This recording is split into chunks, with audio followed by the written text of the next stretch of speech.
intelligencesquared.com. You've touched on so much there. Let's just start on something.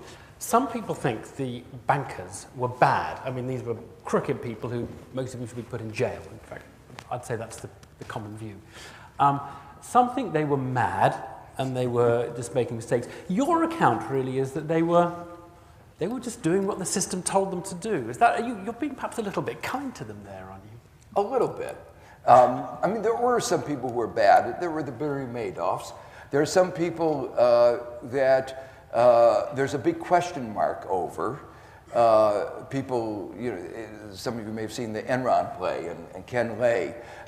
People who knew him were never quite sure whether, in fact, he knew what was going on. Was he duped or was he duping? And there's an ambiguity. And maybe people are like that. I mean, maybe they are self-deluding to quite a large degree. Yeah, I think the remarkable thing is you look at some of the people who are at the top of some of the major financial organizations, and you realize, and I knew this beforehand, they said that they were managing risk. These are big organizations that had to manage risk. I knew that they didn't know the mathematics of risk.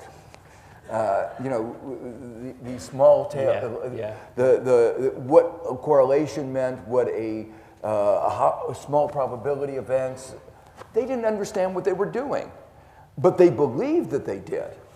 Terribly dangerous, isn't it? And much more dangerous than just being stupid, really, isn't it? Yeah. I mean, one of the things you say in the book is that Lehman's, because a lot of people hold the view that it all really kicked off when they let Lehman's go, and the history has been written, I'd say consensus for you, that was the mistake of the whole handling of the entire thing. You don't agree? I think that's wrong, and we would have had the crisis with or without Lehman. So what would have happened? Because Lehman would have been rescued, and then there wouldn't have been that panic and that contagion and the run, really, and the money markets that occurred. I mean, so much spun out of that. Yeah, the fundamental point, remember, it was that we had a bubble. The bubble broke in the beginning of 2007. Credit markets began to freeze. The first real symptom of the freezing was in August of 2007. That's when credit markets began to freeze. Bear Stearns was the consequence of that. At the time Bear Stearns went down, everybody said, at least in New York, not everybody, but said Lehman Brothers is next. It was common knowledge. I can't believe that it took Paulson and Bernanke by surprise, but they give this thing, we were surprised. Well, you know, everybody saw it coming. Assumed that they had saved Lehman Brothers. Well, the fact was that all these guys had invested in these securities that were these artificial things that were based on loans, based on a bubble, and the price had already come down by then 25%. Yeah. There was no value there. And at some point, they would have to recognize the value. They'd have to rescue Citibank in 6 months' time. If exactly. It so it was inevitable that there would have to be a rescue. And the fact that banks have continued, the smaller banks are not caught up in the web of Lehman Brothers, the 140 banks that went bankrupt, and the bad loans on Citibanks, and you know, those are real losses because of bubble lending. The bailout, of which by far, incidentally, the biggest portion is AIG, isn't it? It's the single number that's big, 180 billion. Yeah, 180 billion. There's no institution anywhere in the world that's had any. I mean, that's more than Mexico in places. I mean, it is really a very large amount. Do you think the American taxpayer has been ripped off, in essence, by the bailout? I mean, is it the case that they have borne the losses and the bankers bear the profits? Yeah. No, American taxpayer, very clear, got cheated very badly. And, you know, one of the, when the crisis started, I had seen a lot of crises in emerging markets. And the typical pattern in the chaos of a crisis, the bankers who caused the crisis then steal money massively because people aren't noticing then. And I said, oh God, this is going to happen again in the United States. I hoped that we had better institutions, but what it turned out is that we had better mechanisms for theft. So what happened, and as I was beginning to worry about that, my suspicions were confirmed when the Secretary of Treasury went to Congress with was it a 3 or 5 page bill that said, give me a blank check for $700 billion. Don't ask me what I'm going to do with that. But I don't want any congressional review and no judicial oversight. When somebody says, I don't want any congressional review and no judicial oversight, that's saying theft. And at the World Bank, if we had seen a bill like that, we would have said, no aid, we would have cut them off right away. Well, the good aspect of this is that Congress at first rejected it. So you were cheering when Congress rejected it because the rest of the world had head in hand and saying, what are these I thought it was the right thing. And then what they did is, well, I'll come back to what they did is they bribed the congressman. They had an auction. And they asked, how much do we have to pay each congressman to get you to vote? They needed 15 votes. And no one said our congressmen are bought cheaply. It cost $150 billion to buy those 15 votes. Are you making this up? Or is no, this is real. This was not checks you gave them. No. So these are payoffs to their constituents. Some constituent wants a racing track in his district, and some constituent wants a tax break for his particular constituents. And there were 150 billion of these payoffs, and they got the votes that they needed. But they put in one provision that was they created something called the Congressional Oversight Panel that looked at what happened to the money. Now, you would have thought with somebody looking over your shoulder, you behave well. And I think you can say they behaved better than they would have otherwise behaved. But they did a study of the bailouts. And what they discovered is that when we gave them money, we got back securities, and they valued the securities, which you can do. And we got back roughly 67 cents for every dollar that we gave on average. On a few of the deals, some of the Citibank, AIG, we got back 44 cents, some probably 25 cents on the dollar. So you ask the question, did we get cheated? Yep. The answer is clear.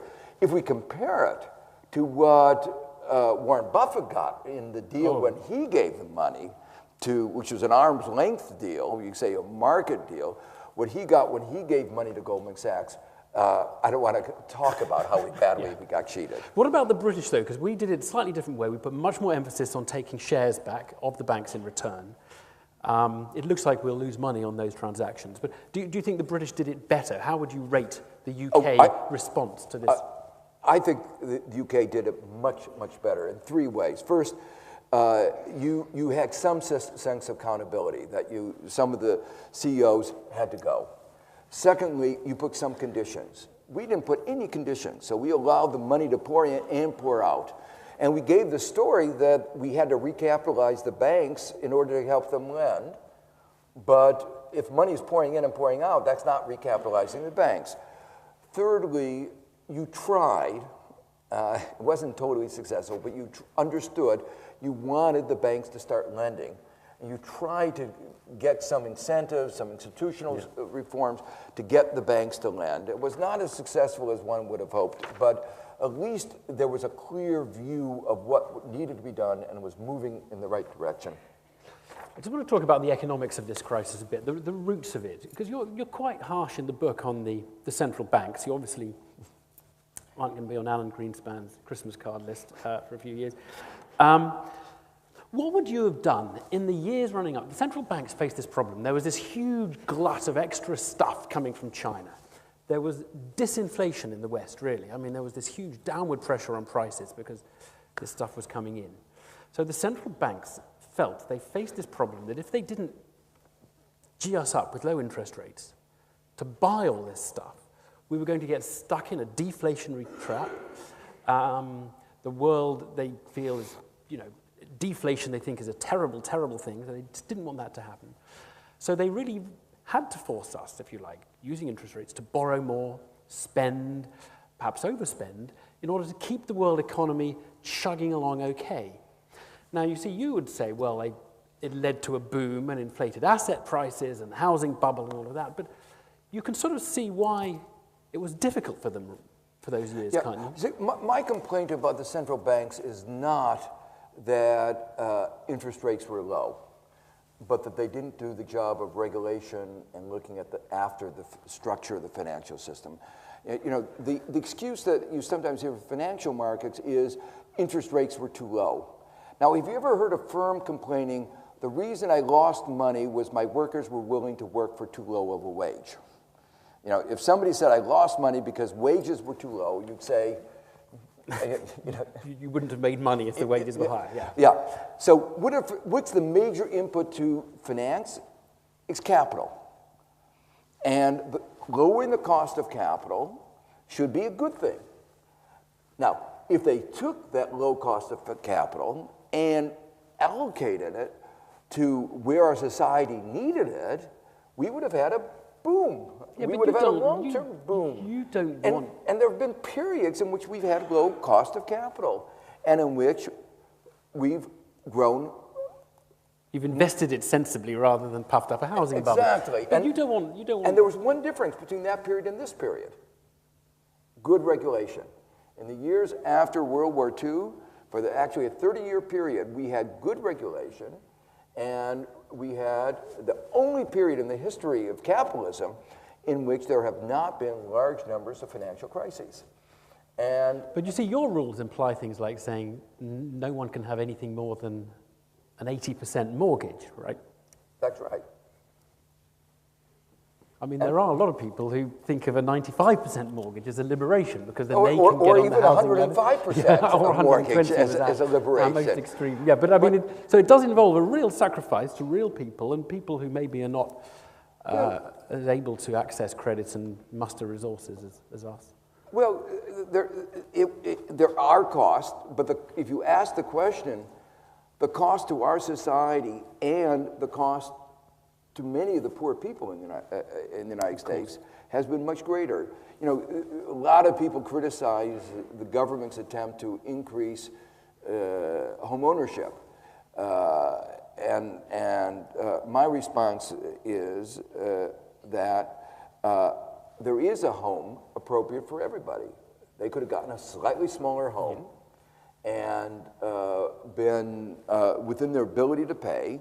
And the result of what we did is that home ownership now is lower than it was before this episode began. So from a social point of view, it didn't work. And meanwhile, these people have lost their dreams and all their savings.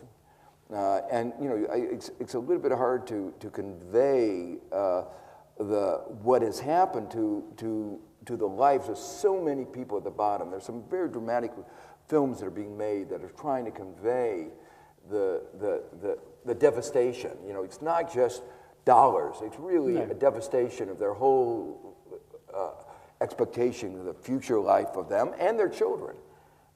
Because they were using this, they were hoping to send their children to college, and this won't be possible. You know, access to college is not as easy in the United States as it is in the UK.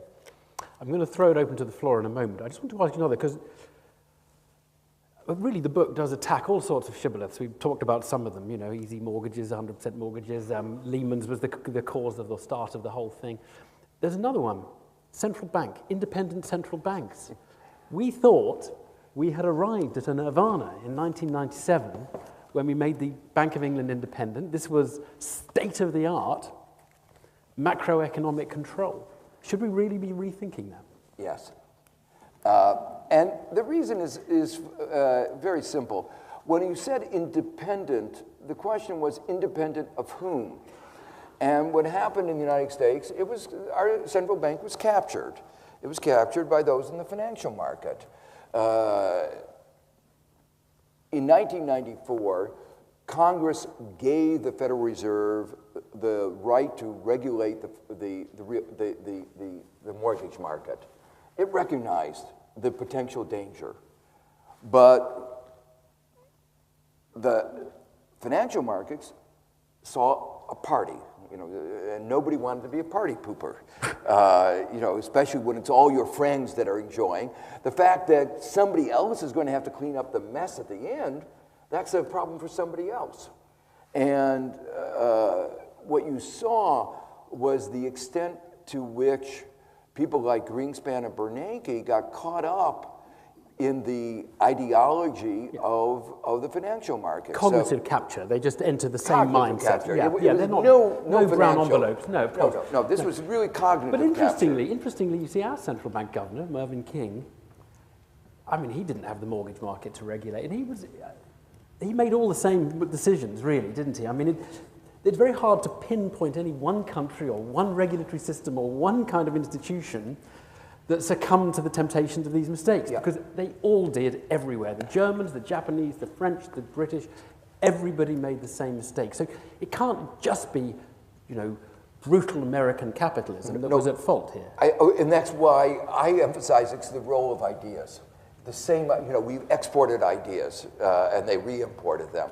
So the fact, we tend to focus on Greenspan and Bernanke. The fact that similar mistakes were made all over the world illustrates that it's the role of these cognitive capture, the ideas. Indeed. But they had these funny ideas that efficient markets could not have bubbles. And if you didn't have bubbles, if they couldn't exist, you didn't need to worry about them. You didn't need to regulate. You didn't need to do anything about them. And then they had these other ideas like, even if a bubble existed, you couldn't really tell one until after it broke. Well, you couldn't be sure, but the fact is all policy making is done under uncertainty, and you could be fairly sure that as prices got up and real incomes of Americans, for most Americans, were going down year after year, something had to give. And then they said, well, even if we detected it, we didn't have the tools. But the fact is, they had tools. They could regulate things like down payments. They chose not to do that because they were succumbed to this free market ideology that we're not supposed to interfere in the market. But again, it was sort of a cognitive dissonance. Here, you have an institution that's setting one of the most important prices in the economy, interest rate, and they're saying we're not interfering in the market. They didn't understand what they were doing.